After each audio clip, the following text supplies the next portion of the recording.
Channel subscribe பண்ணுங்கள். டீக்கு தேவையான மல்லி இப்போ சொல்கிறேன்.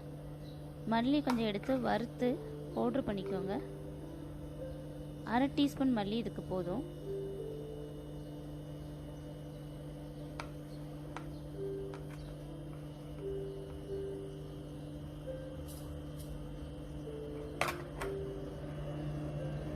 மல்லி சேர்த்ததுக்கப்புறம் இதில் நான் சுக்கு சேர்க்க போகிறேன்.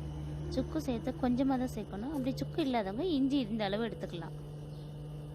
இப்போ பனங்கற்கண்டு 1/2 டீஸ்பூன் துளசி எடுத்துக்கிறேன். நான் சுக்கு சேர்த்து கொதிக்க விட போகிறேன்.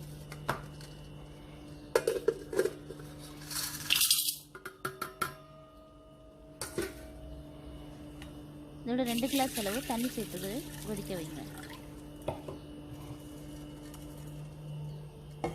நம்ம ஊற்றின 2 கிளாஸ் அளவு தண்ணி கொஞ்சம் குறைஞ்சி வரணும். அந்த அளவு நல்லா கொதிக்க வைங்க. ஒரு 5 நிமிஷம் கொதிக்க வைங்க. சிம்மில் வச்சு கொதிக்க வைங்க. இது கொதித்து வத்திருச்சு. இப்போ இதை வடிகட்டி சூடாக குடிக்கலாம். சளி இருமலுக்குலாம் ரொம்ப நல்லது. நெஞ்சில் உள்ள சளியெல்லாம் கரைஞ்சி வெளில வந்துடும். உடல் எடையை குறைக்கிறதுக்கும் இதை பயன்படுத்தலாம்.